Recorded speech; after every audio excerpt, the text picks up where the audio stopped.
And we are live. Welcome back to Takes by Fans. We got a great show for you today. As always, we are live every single day at noon Eastern. If you want to watch live, head over to twitch.tv/takesbyfans. If you want to watch but not live, head over to our YouTube channel, Takes by Fans. We post all of our shows and clips of the show there on a daily basis. And if you just want to listen, we are on podcasting apps, Spotify, Apple Podcasts, Google Podcasts, iHeartRadio. So however you want to watch or listen, we've got you covered multiple ways.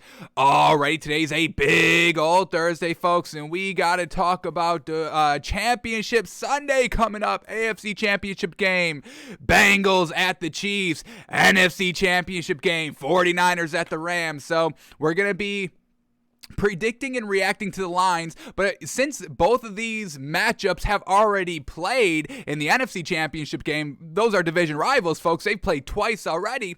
So while we're kind of talking it all through, predicting the line, I want to watch just kind of the highlights from those games, the three games, the one game Bengals facing the Chiefs, and then the two times that the 49ers face the Rams, and we'll talk through it as we're watching it, seeing what we're saying, what's going to happen here. Can we buy into this Bengals team on the road? Yes, they got the win the first time they met earlier this season, week 17, but now it's in Kansas City. Is that going to make that much of a difference? And then the Rams losing both times to the 49ers. Is the third time the charm? What were the Rams doing good? Can we buy into them? And then what is the value going to be according to Vegas based on, their previous matchups? Is that going to be good value or not? So we'll watch those previous matchups to get a nice kind of refresher. I believe the 49ers first matchup with the Rams was week 10, so that was a long time ago, folks, right? And then Chiefs Bengals week 17, a couple of weeks ago, but obviously your refresher is always great. And then Rams 49ers game number 2 was week 18, but once again, just a nice little refresher on what happened in those games. So we'll watch that, and we'll predict and react to these Championship Sunday lines and see if there's any great value. So we've got that today on the show. We'll do a little bit of coaching very quickly, but let's take care of our NBA Daily 10 first. So let's put 10 minutes on the clock here. Definitely got to stick to these 10 minutes. A little tight on the show today time-wise, but we're going to make it do, folks. We're going to make it absolutely work. So here we go. 10 minutes on the clock. Definitely got to stick to these 10 minutes, but here we go. Next 10 minutes, uninterrupted basketball talk of what just happened yesterday in the NBA. 10 minutes on the clock, and the 10 minutes start right now. Alrighty, tons of games on in the NBA last night, but all we were just trying to do was get on track betting. We took one game, Heat -6. Did they cover? You're damn right they did. Can't wait to talk about that game. But let's start here with the Bucks at the Cavs. And man, oh man, we kind of said it was good value, but we didn't want to push it. We just wanted to get back on track. One game betting last night, but Bucks at the Cavs. Cavs +4. Oh man, and they won outright, folks. So that was great value. Last night, Cavs +4, they went in dominating fashion, folks. 115-99, a nice 16-point win here. This Cavs team is legit, folks. Truly legit. Darius Garland, 19 points, 8 assists, always reliable. Jared Allen down low, 10 points, 10 rebounds. That's why we were kind of staying away from it, not confirming it in one of our picks. Jared Allen was a game-time decision. He ended up playing in classic Jared Allen fashion. Evan Mobley, 16 points, 7 rebounds, and then look at this production, folks. Look at this mother-loving production off the bench, which we know they can do, and they always give us good production, but this was fantastic production. Both of these players led the team in scoring last night. Kevin Love, 25 points, 9 rebounds on 26 minutes. Sheesh. And our man C.D. Osman, who LeBron loves, so everybody should be loving here. 23 points, 2 steals, 4 assists, 3 rebounds. Yes, sir. Man, oh man. All the starters are good, and they've got some depth, and they're all young. Ooh, folks, Cavs, man, oh man, truly are back. Even without LeBron James, this is the first Cavs team with LeBron James being less, and they're fantastic. All right, and then the Bucks, a little bit of a disappointing performance. I know we like the Cavs and they're a good team, but I mean, we're talking about the Bucks, folks. We're talking about defending champions here. Can't really be losing these games, and they do lose these games more than kind of they've been winning, or at like the same pace. What do we got with their record? Let's quickly take a look at this Bucks team record. What do we got? Fifth in the Eastern Conference at 30-20. It's just like, damn. But last night, Giannis, 26 points, 9 rebounds. Bobby Portis still playing the 5, 22 points, 7 rebounds. Chris Middleton, 21 points. Drew Holiday out there, only 4 points. He shot poorly, 22%. Pat Connaughton, 11 points, and then just really no bench production. You know, this bench for the Bucks have just kind of dwindling here and not getting that great production that we need. And, you know, we got the Heat, who are very deep. We got the Cavs, who are pretty deep. And this Bucks team, they're going to have to figure out that depth if they're going to want to compete in the Eastern Conference this season. Cavs get the win 115-99. All right, next game up here, we got the Hornets at the Pacers, and the Hornets, the Hornets are just offensive, folks. They play no defense, and this is why we really have to stay away from betting this team, because they can get hot. They just put up 158 points last night, folks. 158 points. That's absolutely wild to do. So they beat the Pacers because they're the Pacers, of course. But yeah, I think we have to stay away from betting this Hornets team. I know we said it yesterday, but they're just kind of up and down. When they're hot, they're hot. But are we just going to be betting on hoping that they catch fire in the game?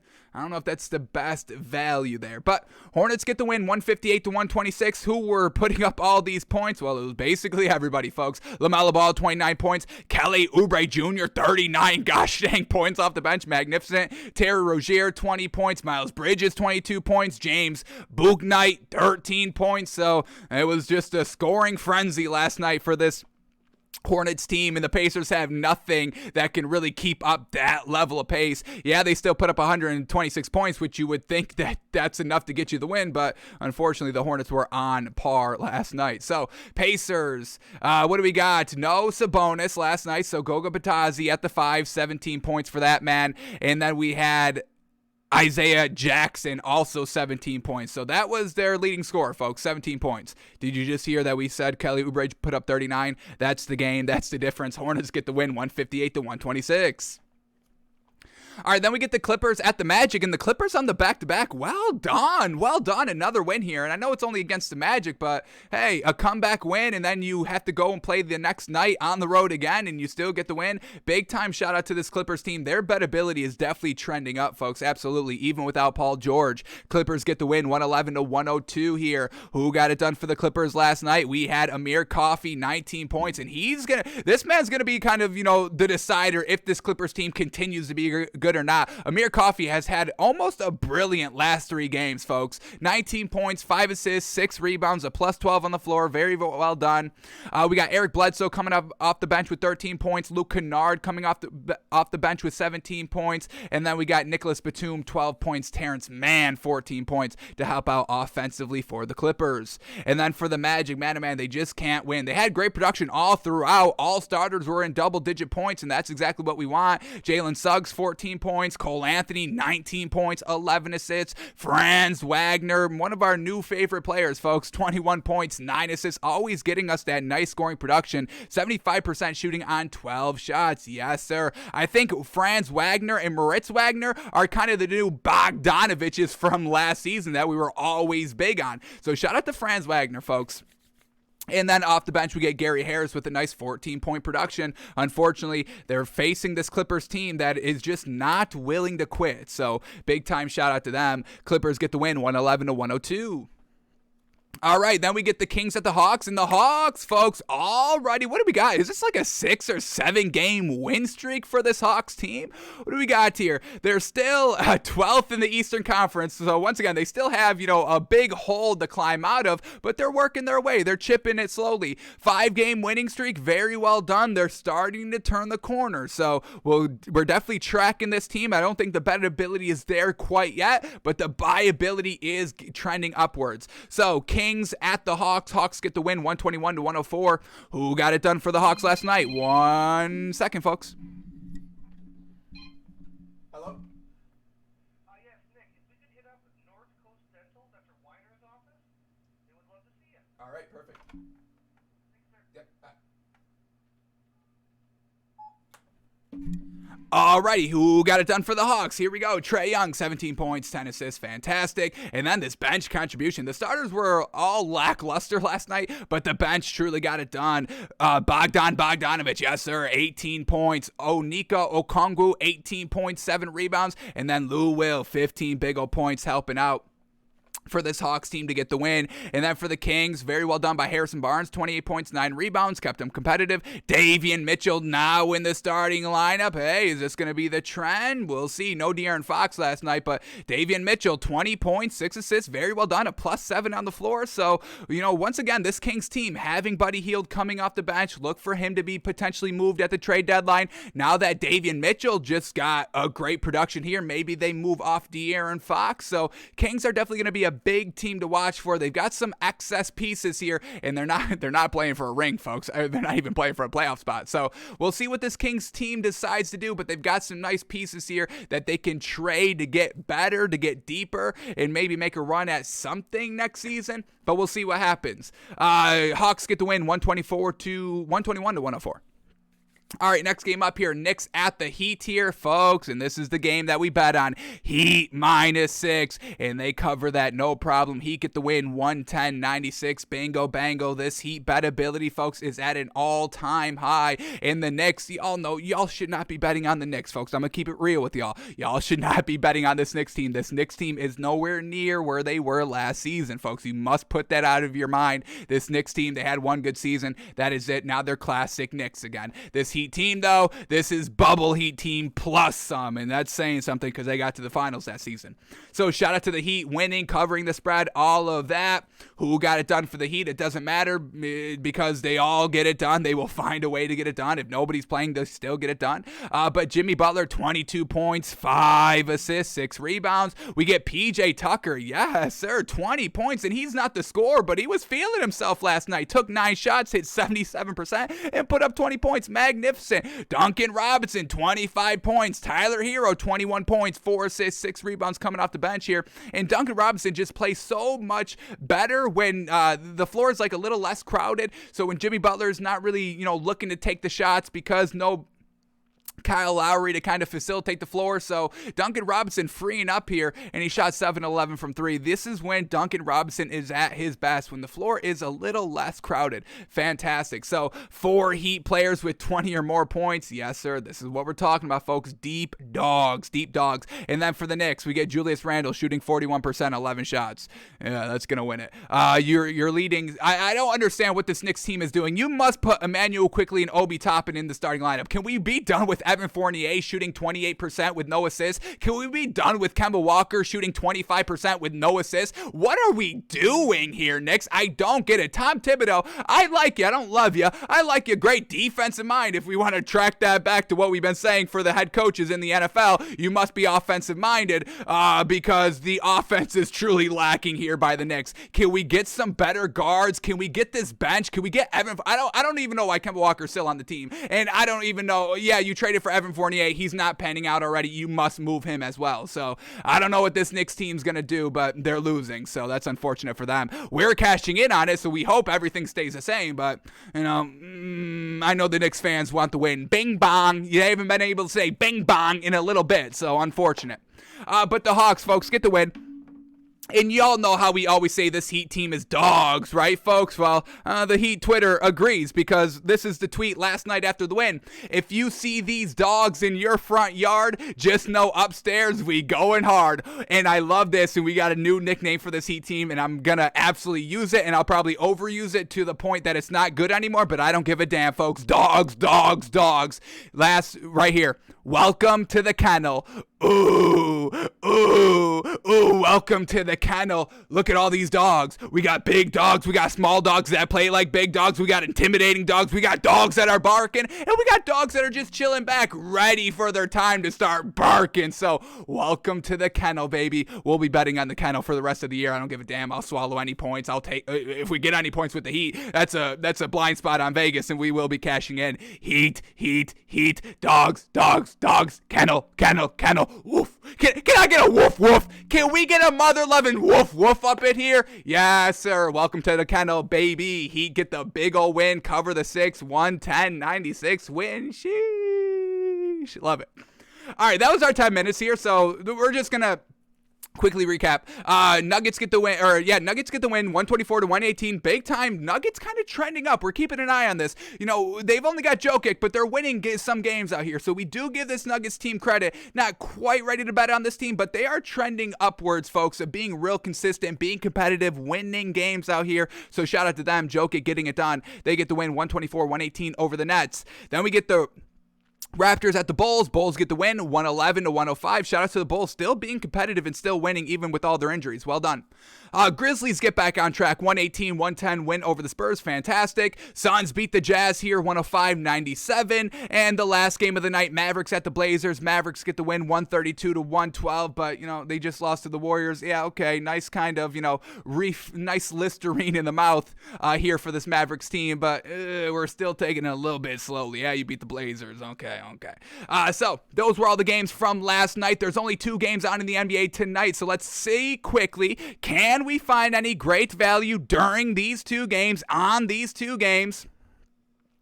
Let's quickly see. Here we go. All right. First game up here, we got the Lakers at the 76ers. Ooh, real interesting game right here. Lakers with Anthony Davis back. 76ers, they're not blowing out any teams as of recently, but they are still winning, so not bad there.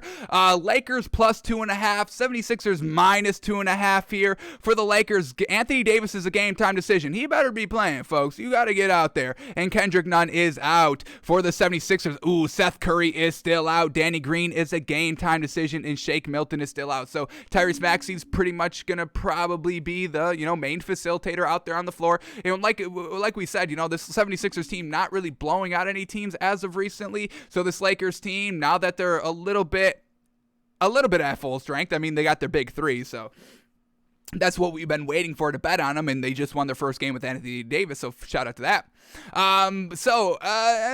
Do we take the Lakers plus 2.5? Let's see what this other game is quickly. Then we get the Timberwolves at the Warriors. Timberwolves plus 6, Warriors minus 6 here, folks. Alrighty, let's see who's all in and out here. Patrick Beverley is a game time decision, and then for the Warriors, just Draymond Green is out, but that's fine. Draymond Green's always been out. So Karl Anthony Towns probably dominates, but this Warriors team, folks, they are absolutely shooting lights out as of recently. We like this Timberwolves team. I don't know if they're ready to compete with the greatness that is the Warriors. I mean, we saw the Warriors absolutely demolish the Mavericks, and they were trending up. The Timberwolves are 7-3 in their last 10. What was their last good win? They beat the Nets. Alrighty. No Kevin Durant, though. And this Nets team, I really don't. They just got Kyrie Irving and James Harden. That's really it. They did beat the Warriors the other day, though, on the 16th, and they won by 20 points. Wow.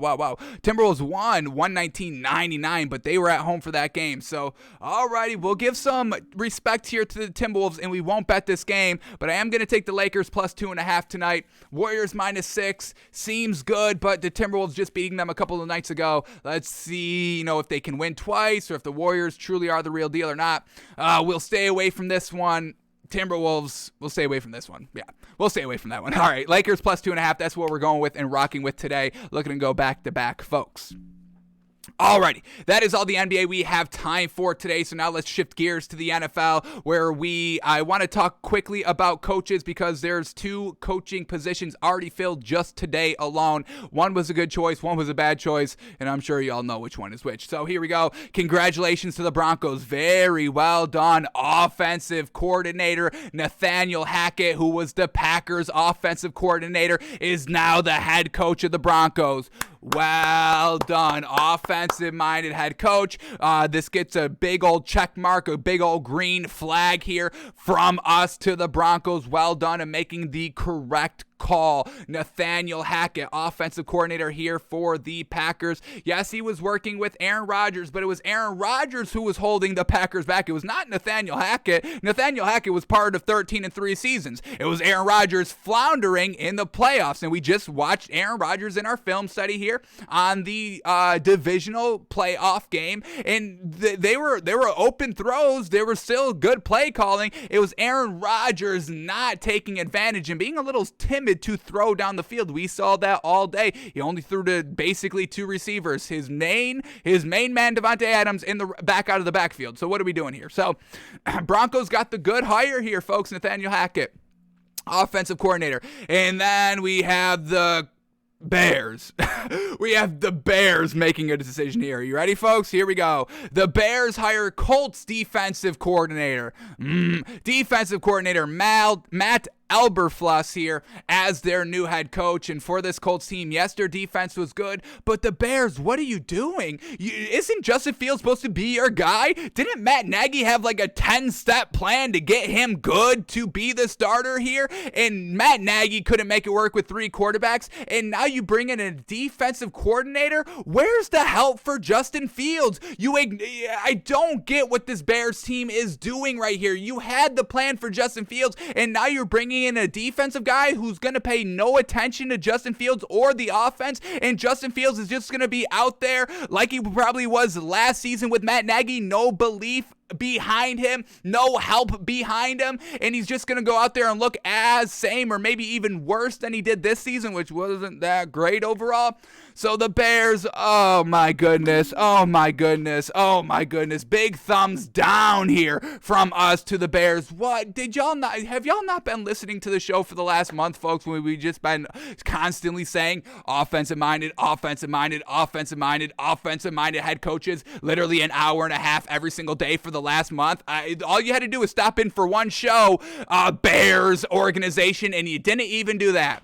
Well, all right. Congratulations, Bears. You'll still be trash next season. And Justin Fields, unfortunately, is going to be not good. He's not going to be panning out. And we just heard the Giants organization, I believe the president, maybe the new general manager said this, but they just came out yesterday, 2 days ago, and said, we've done everything to mess up Daniel Jones. We've done everything to mess up the kid. And now that's probably a focus toward the offensive-minded coaches here, and the Bears are going to be doing the same thing with Justin Fields, and probably in 2 or 3 years, they'll be admitting, we've done everything to screw up Justin Fields. We've done everything to screw up the kid. So congratulations to the Bears on your defensive-minded head coach. I'm sure it's going to pan out very well for you. But very well done for the Broncos for getting an offensive-minded head coach. And I just have this little stat here for you, folks. Here we go. There's only been one coach, folks, in NFL history, not even Bill Belichick, one coach to take 2 teams to 4 straight conference championship games. And, folks, do you know who that person is? It's Andy Reid. And is Andy Reid an offensive-minded coach or defensive-minded coach? I forget. I remember now. Offensive-minded. So, what are we doing, Bears? Bears down bad. Bears making the awful decision with Doug Peterson. Doug Peterson was still out there, and you went with this man.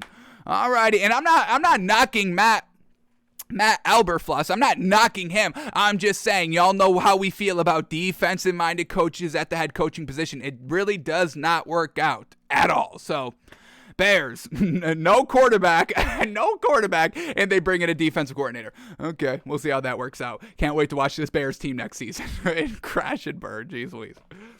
Alrighty, that is all the coach talk we had enough time for today. So now let's shift gears to the NFL Championship Sunday games, where we've got the AFC Championship Game and the NFC Championship Game. So we're going to be watching the highlights from the previous matchups because we've already seen these games. We've seen the NFC Championship Game twice already, and we've seen the AFC Championship Game once already. So we're going to go back, watch these highlights, talk through these highlights. What are we seeing? What was good? What was bad? What were both of these teams doing good? Where were they getting kind of stopped at? We'll talk it all through, and then we'll use this to help us predict the line, see what the line is, and see if there's any good value in the line that Vegas has set. So let's start here with the AFC Championship Game coming up. It's that Sunday at 3 o'clock. It is the early game. game. And is that fair? Is this the correct call to put the AFC Championship game first and the NFC Championship game second? Chiefs at 3:30, Rams at 6:30. Yeah, it's okay. All right, Rams at home, down 0-2 in the series, I guess. All right, but we get Patrick Mahomes and Joe Burrow up first on Championship Sunday. So let's start here with the AFC Championship game.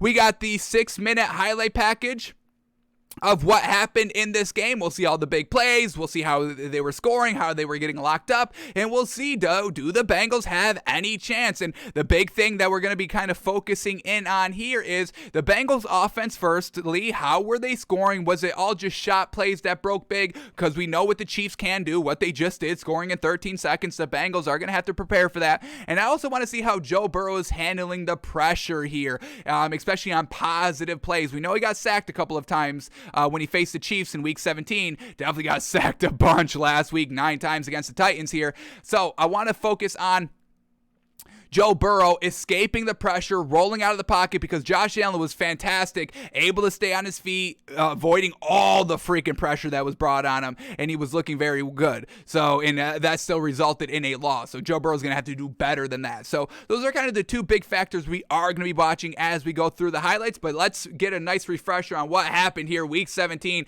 when the Chiefs visited the Bengals. We got a little bit of a reverse situation here coming up in the AFC Championship game. So let's roll the film. Here we go, folks. First quarter seems to be first drive here for this Bengals team, 1st and 10. And we got Joe Burrow in the shotgun, baby. 5 wide, empty backfield. And he just goes down. Plenty of time to throw and not really navigating the pocket very well. He just stood there like a statue. And that's going to be the most alarming thing, folks. That's truly going to be it. Josh Allen was fantastic in the pocket, avoiding all the pressure by the Chiefs, and got it and still lost the game. That's the biggest glaring, jarring issue that I think I'm having so far on Joe Burrow. And then Patrick Mahomes, no big deal. First drive, they go down and score the ball.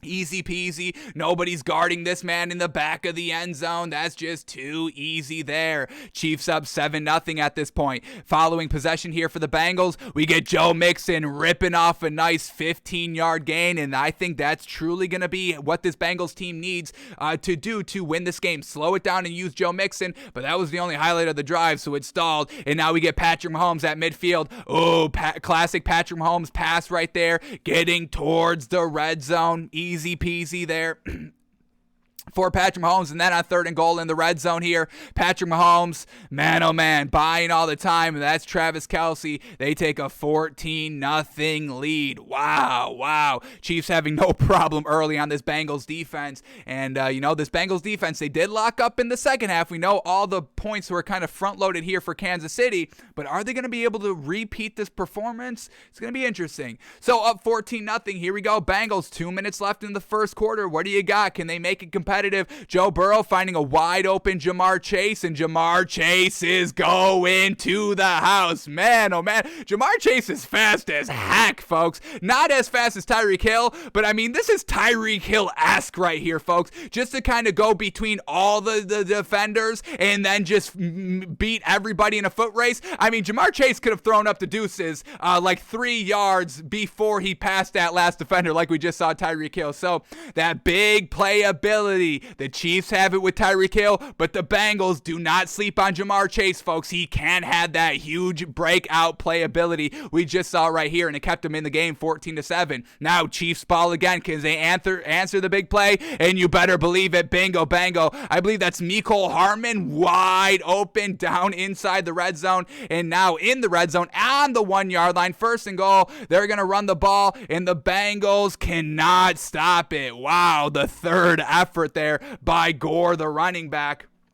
It's not even Gore, number 31. Bingo bango, getting it done. Darrell Williams, I believe, getting it done. Touchdown, 21-0, answering that big score. And we know the Chiefs answer big score after big score. Did we just all watch the playoff game against the Bills? Every time answering Josh Allen's huge touchdown pass, final 2 minutes. Then we get Joe Burrow right here on the next possession going to Jamar Chase on the sideline. A little bit of a bobble, work their way inside the red zone. Let's see if they can capitalize with the touchdown. Down 14 points, is going to take a one-on-one shot to Jamar Chase, and there it is, back shoulder for the touchdown. So they're going to have to be aggressive with Jamar Chase because we know that's the fantastic connection, Joe Burrow to Jamar Chase, but we know how easy this Chiefs team can score and answer. You may take, what was this drive right here? Can we look up this drive? How long was this drive? We got 13 plays, 5 minutes. So you can go 13 plays, eat up 5 minutes, feel good about you, and then the Chiefs just come back, 1 minute, 30-second drive, touchdown, no problem, and kind of wipe away all that momentum.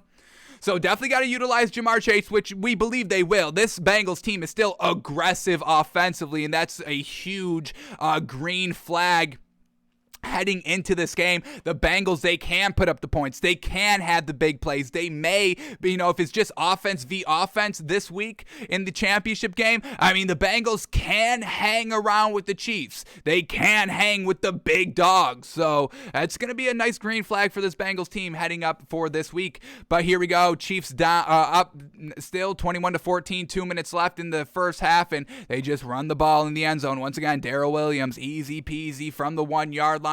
This Bengals defense, they've been able to lock up against really every team in the red zone here.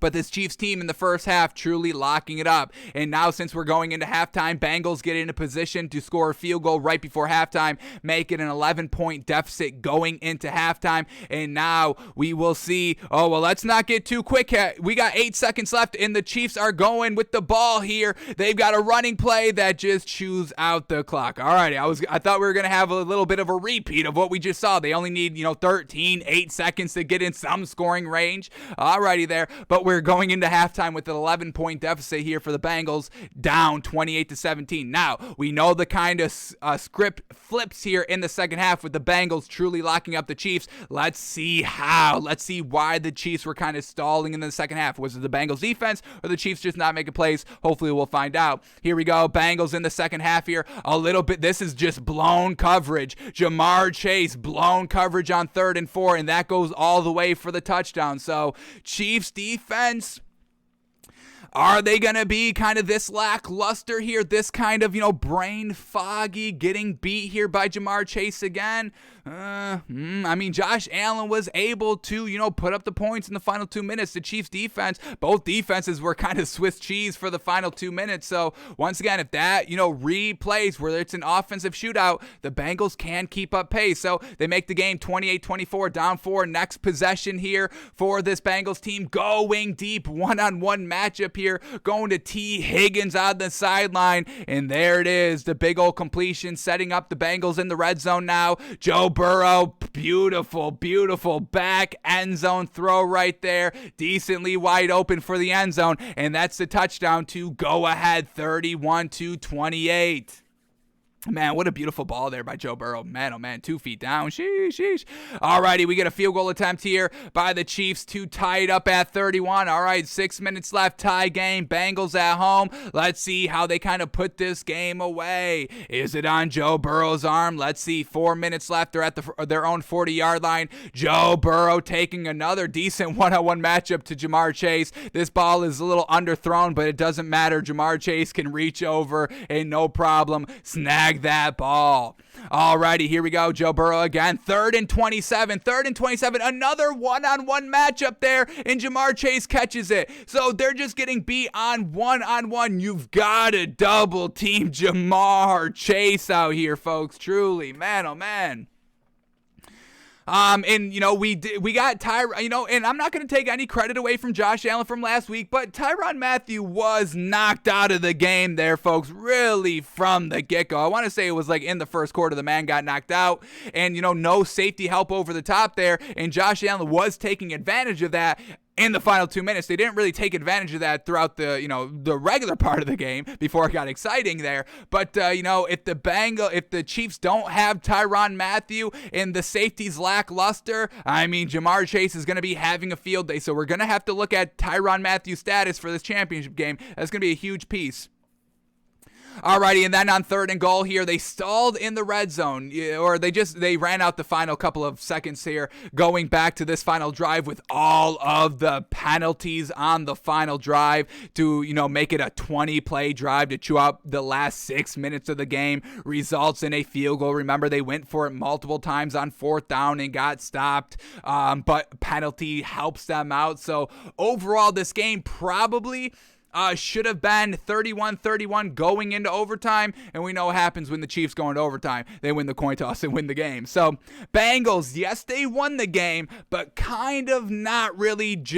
Zach Taylor being aggressive and going for the touchdown here on 4th and goal. Let me set up the scene right here. We get 4th and goal from the 1 with the minute left, and they go for the touchdown. They don't go for the 3 points and then hold the Chiefs because they know the Chiefs can do everything in 58 seconds. I mean, we saw what they can do in 13 seconds. So the point being here is Zach Taylor's going to be aggressive in this AFC Championship game. He was aggressive week 17 trying to beat the Chiefs, saying, no, we're not going to take the lead with 58 seconds left. We're going to try to go for the 7-point lead to truly just kind of cover all of our bases, because with Mahomes, you never know. So expect Zach Taylor to be super aggressive. Once again, he's never been in an AFC Championship game before, but hey, he started real early on. I mean, he's only here 2nd year and he's already there, so it's not a knock on Zach Taylor. He just hasn't been here with the Bengals that long enough to go to an AFC Championship game just quite yet.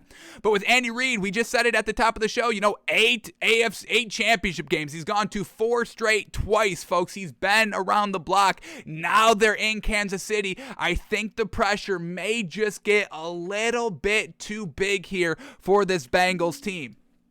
So, with all of that being said, folks, just the Bengals truly relying on Jamar Chase one-on-one matchup. What happens if you just double team them? Are they still going to be able to have that success where the Chiefs, okay, double Tyreek Hill? You can't because of the speed, but go ahead and try, because then Travis Kelce's wide open. And if Travis Kelce's wide open, then they can go to Mecole Hardman. Mecole Hardman, I mean, just because Mecole Hardman is not kind of as talked about in the media as Tyreek Hill and Travis Kelce, because those two are so not ball dominant, but they're always open. So why are you not going to go to your top playmakers?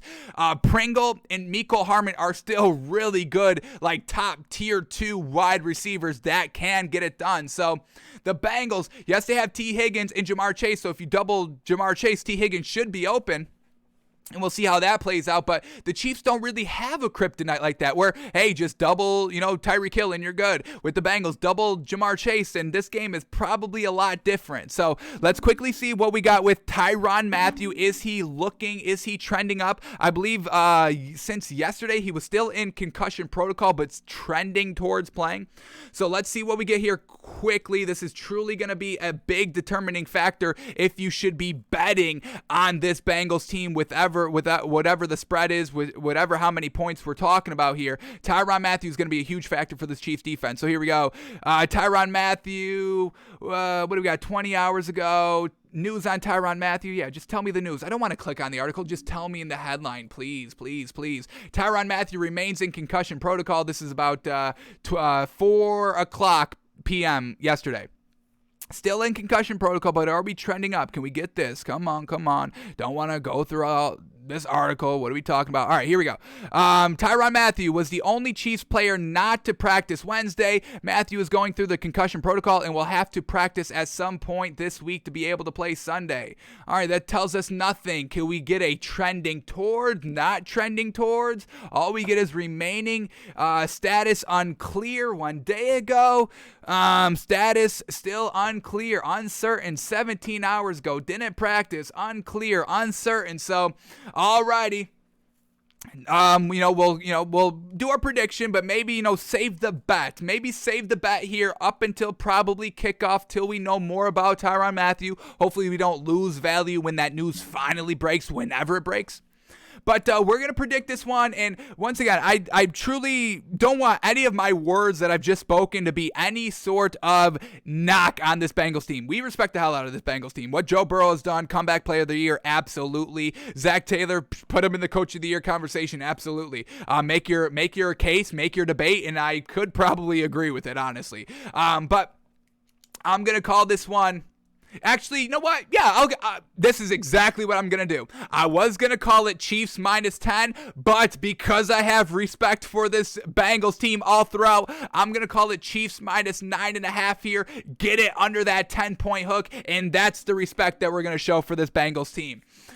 So we're going to officially predict this one at Chiefs minus 9.5, folks. Chiefs minus 9.5, and at that point, I don't even know what to take, honestly. We do that tomorrow, so we give ourselves an extra buffer. We sleep on the line. We dream about whatever the line is, and we let our subconscious do all the calculating that is needed to be done before our official picks. But we will put the line at Chiefs minus 9.5.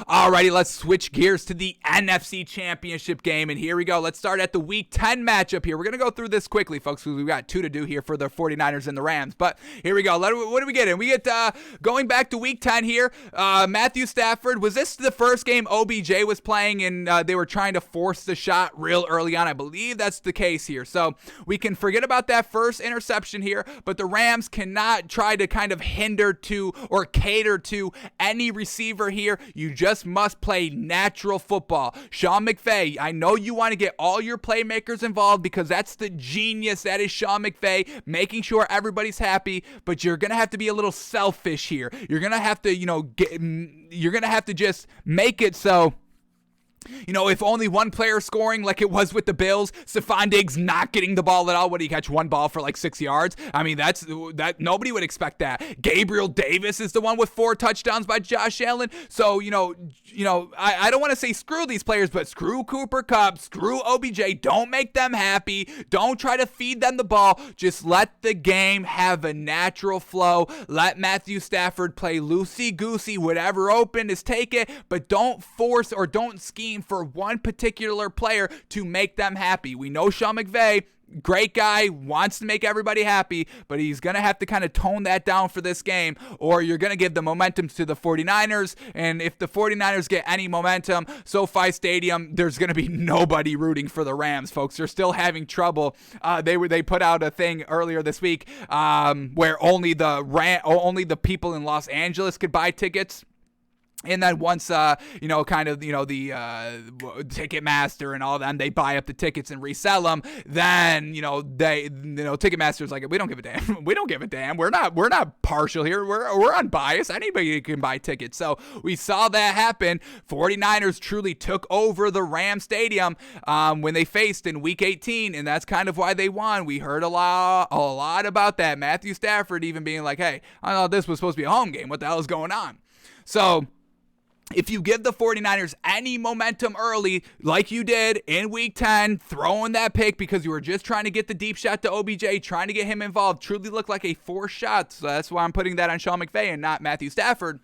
But yeah, if you give them any momentum right from the get-go, the game could be over. So this could potentially be a game where you live bet. Watch the first 5 minutes, watch the first 2-3 series, maybe even 1 or 2, first 2 series for the Rams and be like, all right, are they forcing anything? Did they lose momentum? Because if they lose momentum, I don't know if this Rams team is going to be able to get it back, and it's going to be unfortunate because I would like to see Sean McVay win a ring. I'm a big fan of Sean McVay. And Matthew Stafford, I would love to see him kind of be like, hey, I can hang with the big dogs. What's good now? But we'll see what happens in the game.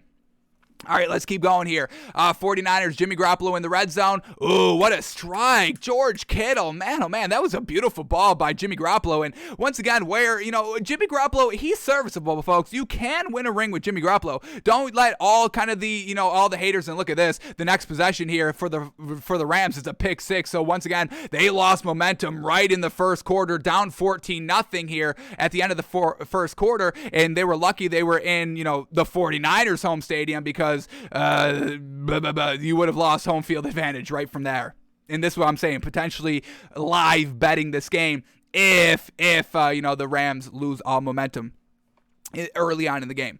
So what were we saying right before that? I forgot. Trying to recycle. We got Matthew Stafford going deep, Cooper Kupp, and that's going to be the key right there. Cooper Kupp just doing his thing, always able to get open. I mean, he's just able to read the field and know where to go, and he's always open, and that's the big shot there by Cooper Kupp. And then we get Matthew Stafford slinging one at the front of the end zone. They're going to call that a big old touchdown. Shout out to the Rams being competitive here, making it 14-7 here. Oh, yeah, that's what we were saying. Jimmy Garoppolo. Don't let the national media kind of distract you that Jimmy Garoppolo's so bad and that. We've seen some nice clutch glimpses by Jimmy G, all right? He can get it done. He is serviceable. And, Deebo Samuel's definitely going to be a big part of that as well. So those are the two players that are going to have to kind of play flawlessly if they want to escape with a win. Deebo Samuel, and there it is. Deebo Samuel scoring a touchdown right there, making it 21-7 for the 49ers. Alrighty, what else do we got here? Matthew Stafford going deep, bingo bango. Von Jefferson across midfield sets him up for only a field goal, though. Oh, and it's a fake. Oh, they're faking the field goal, and they pass it. Do they get it? No, not even close. So, once again, Sean McVay maybe trying to outsmart the room right here, down 21-7 right before the end of the first half. Try to make it 21-14, or instead of just making it 21-10 and trying to get those points there, they go for a fake field goal. Well done by the 49ers defense and special teams to shut that down. So this was just not a great game all around here by the 49ers. Alrighty, what did they do for the rest of the second half? Rams only put up 3 points for the rest of the second half, and the 49ers put up 10 to win 31-10. So this was just not a good game all around by the Rams. Once again, OBJ's first game back. I think Sean McVay got a little bit too caught up in that aspect of it. Now, let's see what has changed. Let's go to week 18. 49ers need to win to get in. If they lost this game, the 49ers would not have even been in the playoffs, and we're not even talking about 49ers and the Rams at the AFC or at the NFC Championship game, folks. That's how crazy. This is why you must still play week 18, folks. We say it all the time. I don't give a damn if you wrapped up the number 1 seed, maybe, but then still you come out flat. The 2 number 1 seeds lost their first game. So you really have to keep playing. Who cares if you wrap up the number 1 seed? Make sure everybody's good. Make sure you're in the rhythm. No team really catches a rhythm until like weeks 8, 9, and 10, like the middle part of the season. That's where we truly see whether a team's great or not. That middle way,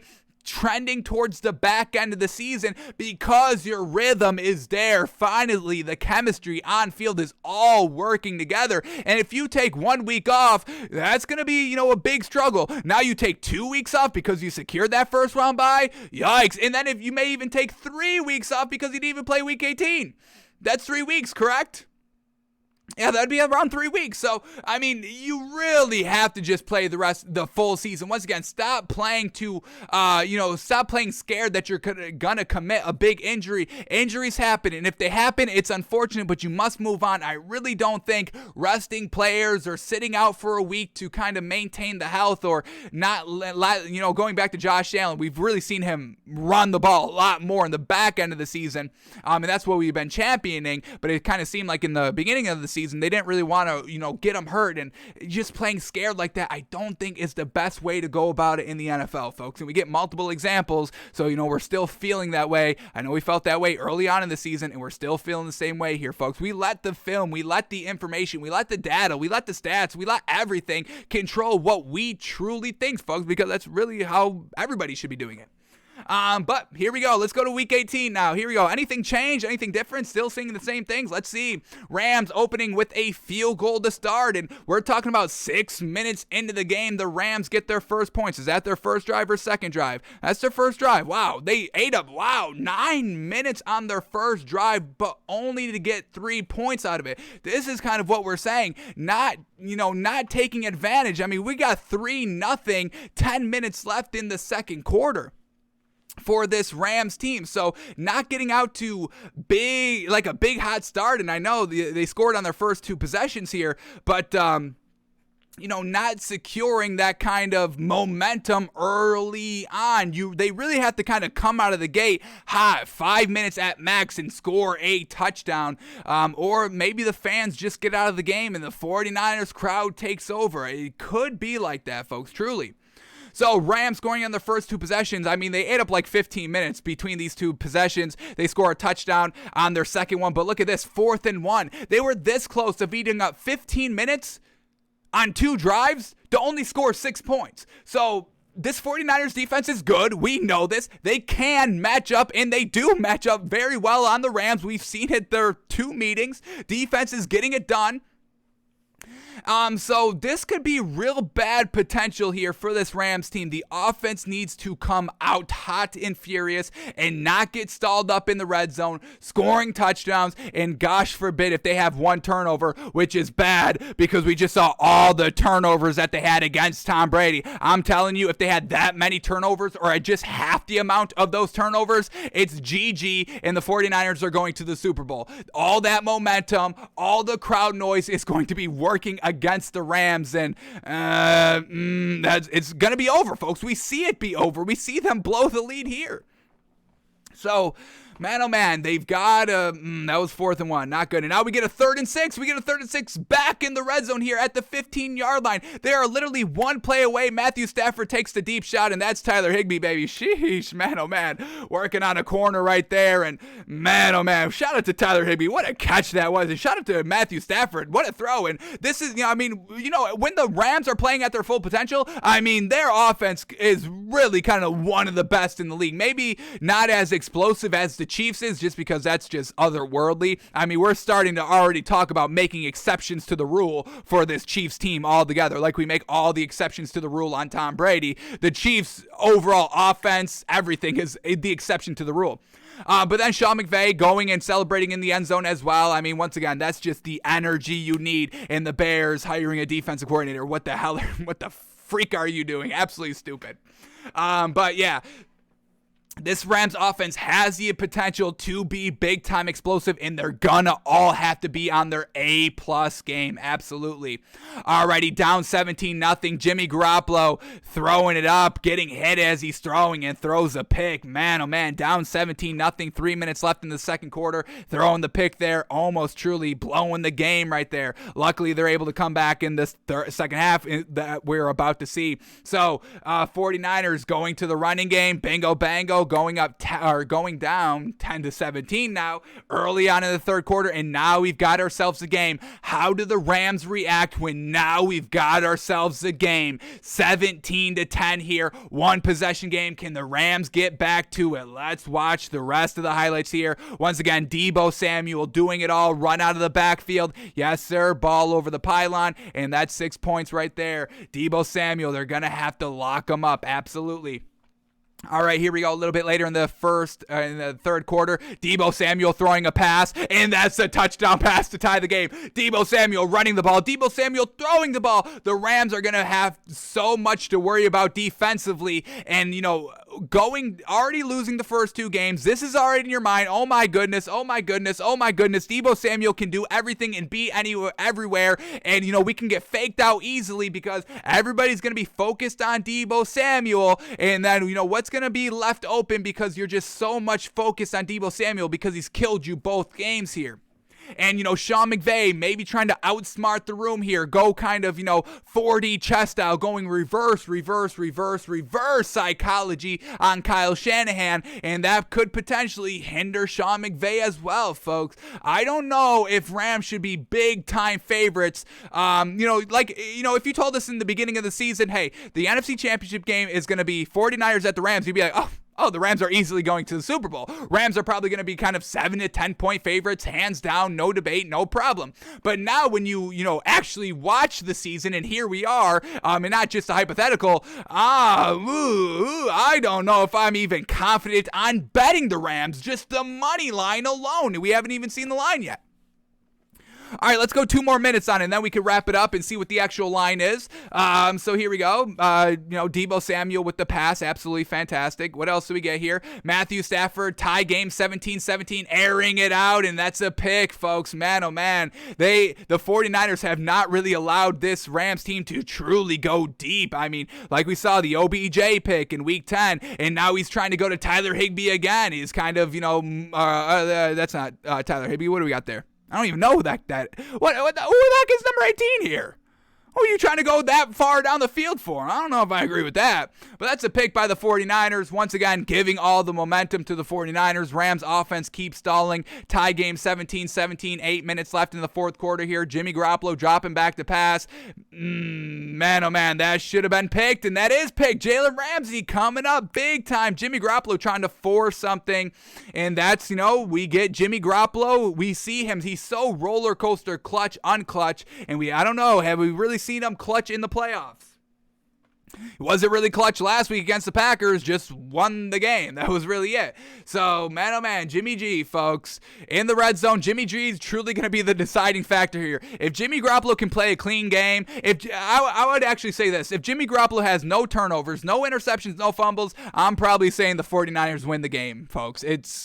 It's probably going to come down to that. It's going to come down to Jimmy Garoppolo. Does he make a mistake or not? That's probably going to be the ball game. Well done by Jalen Ramsey here to get the pick. But we did see Jalen Ramsey get burned last week against Mike Evans in a key situation. I think, was that the tying? It was just so bizarre, all those touchdowns real quick. I don't think it was the game tying touchdown. I think it was the one that kind of put him down 3 or something like that. But still gave up a big touchdown, a big 50-yarder. And that was just a one-on-one matchup. Here we go. Matthew Stafford going deep. There it is. Who do we got there? Cooper Kupp doing his thing. Tie game 17-17 here on 3rd and 6. What a big time performance right there. Matthew Stafford getting up limping, but leading his team right here at the 4-yard line. 3rd and goal. Got to score a touchdown here. And man, what a throw. Matthew Stafford in the red zone, baby. Yes, sir. Cooper Kupp. What a beautiful ball right there to go up 7. And now here we're going to get quickly. Let's finish this out quickly. We know Jimmy Garoppolo is going to tie it up here. We get him in the red zone. Jimmy Garoppolo firing over the middle. That's going to be the tie game right there. And let's quickly watch Jimmy Garoppolo in overtime. We get Deebo Samuel running the ball here. 10 yards. Let's fast forward a little bit. Receiver breaking free. Rams struggling to bring him down. And that's going to be the field goal to go up 3. And then we get an interception there by Matthew Stafford, once again just going deep, and OBJ not able to kind of fight back toward the ball. So these deep shots are very well covered by the 49ers. And we know the Rams have all the deep shots in the world. Man, oh man. Oh man. So I think that's enough film, folks, to watch and kind of, get our mind right on this line. Oh, man, what a toughie. What an absolute tough game. This is going to be, I am kind of glad that this is the later game now. I am kind of glad. Round 3, best of 3. Who gets it done right here? It's not even best of 3 because the Rams they've already lost that. All right, 49ers at the Rams, folks. I'm just going to put it on the line, folks. It's like we said, it's going to come down to Jimmy Garoppolo. That's what this game's going to come down to. Jimmy Garoppolo, do you make a mistake or not? That's all it's going to come down to. This 49ers defense can hang around. They can hold this Rams team to 3 points, to only field goals, maybe a touchdown, 1 here, okay.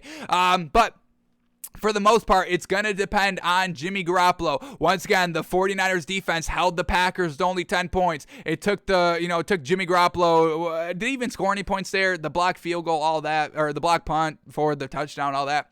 So it's just going to come down to Jimmy Garoppolo. And for that, we're just going to put it right on the line there. Rams -3.